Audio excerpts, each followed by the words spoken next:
Allu Arjun A11. In this case, he was A11, so he will be questioning now.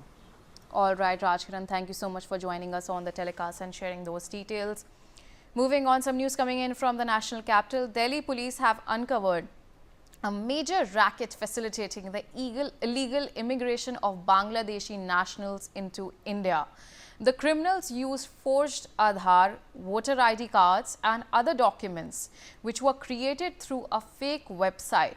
The operation involved 11 arrests, including document forgers, Aadhaar operators and tech experts. According to the DCP, illegal immigrants used jungle routes and express trains to enter Indian territory. So that's the latest that we're seeing. A huge crackdown on Bangladeshi illegal immigration in Delhi. 11 have been arrested so far, including document forgers, and we're also seeing tech experts have also been arrested. And Delhi police has busted an illegal immigration racket. We have with us my colleague Javed Hussain joining us on the telecast. Javed, what are the details that are coming in terms of this crackdown on Bangladeshi illegal immigrants and a huge racket that has been busted by Delhi police? फर्जी तो पता चला पीछे से लोग बांग्लादेश क्या ये चीजें चलता गया. Javed, if you are able to hear me, मैं आपसे पूछना चाह रही हूँ कि ये मेजर रैकेट जो दिल्ली की पुलिस ने बस्ट किया है, इसमें क्या लेटेस्ट डेवलपमेंट आ रहा है?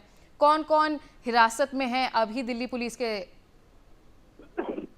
देखिए, दिल्ली पुलिस की जो ऑपरेशन है साउथ डिस्ट्रिक्ट की, उन्होंने 11 लोगों को गिरफ्तार किया है, जिसमें से 5 बांग्लादेशी हैं और 6 वो लोग हैं जो इस पूरे रैकेट को चला रहे थे. और सबसे बड़ी हैरानी की बात है कि नवंबर महीने में यानी कि 2024 में संगम विहार में एक मर्डर हुआ था. उस मर्डर के बाद जो लोग आइडेंटिफाई हुए थे, जिन्हें पकड़ा गया था, उनमें से ये खुलासा हुआ कि ये लोग जो है, इनके पास जो आधार कार्ड इनका जब चेक किया गया, क्योंकि आमतौर पर एक प्रोसेस होता है गिरफ्तारी के बाद उनके डॉक्यूमेंट्स को आरोपियों के चेक किया जाता है, जिससे ये पता चला ये जो आधार कार्ड है ये फर्जी है और ये लोग पीछे से बांग्लादेश के रहने वाले हैं. और जो जिसका मर्डर हुआ था वो शख्स इन लोगों का जानकार था. उसके बाद दिल्ली पुलिस इस पूरे मामले की तफ्तीश में जाती है और जो कि हाल में ही जिस तरीके से दिल्ली के लेफ्टिनेंट गवर्नर वीके सक्सेना ने एक लेटर होम सेक्रेटरी को और दिल्ली पुलिस कमिश्नर को लिखा था बांग्लादेशियों के खिलाफ उनकी आइडेंटिफिकेशन को लेकर, उनकी कार्रवाई को लेकर,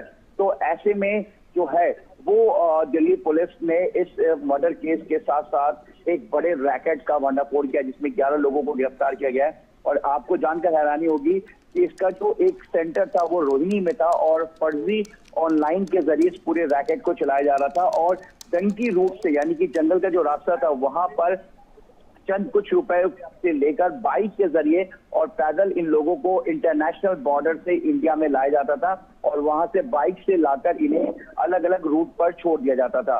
20 रुपए में इन लोगों का डॉक्यूमेंट्स बनाया जाता था, 7 रुपए में कोविड सर्टिफिकेट बनाया जाता था और तमाम जो लोग जिन लोगों के फर्जी दस्तावेज मिले हैं वो महज 17 साल के नीचे का दिखाया जाता था और इस बेस पर लोगों का दस्तावेज को तैयार किया जाता था.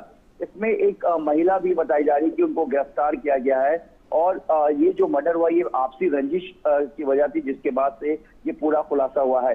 जंगल के रास्ते ये जो गैंग है ये इन लोगों को लेकर इंडिया आता था और उसके बाद ट्रेन के रास्ते दिल्ली और दिल्ली के आसपास के इलाकों में लोगों को यहाँ पर छोड़ दिया जाता था. एक बड़े पैमाने पर बड़े समय से बांग्लादेश के जो लोग हैं, वहाँ के रहने वाले लोग हैं, उनके आधार कार्ड और पैन कार्ड को बनाया जा रहा था और ये सब जो है सारे डॉक्यूमेंट फर्जी तरीके से बनाया जा रहा था. साल 2022 में रजत शर्मा नाम का एक आरोपी जो कि एक फर्जी वेबसाइट का चला रहा था, अपने रिश्तेदार के नाम पर इस पूरे ऑपरेशन को, नेक्सस को चला रहा था. और साथ ही हम आपको बता दें कि अभी तक कितना बनाया गया है, कितने लोग हैं अब तक, इसको लेकर दिल्ली पुलिस के डीसीपी साउथ डिस्ट्रिक्ट का कहना है कि वो इस पूरे मामले की जांच कर रहे हैं. एक बारकोड दिया जाता था, बारकोड पर जब कोई क्लिक करता था तो वो डॉक्यूमेंटेशन ऐसा लगता था जैसे कि बिल्कुल ये ओरिजिनल है, लेकिन बेसिकली ये होता था जाली.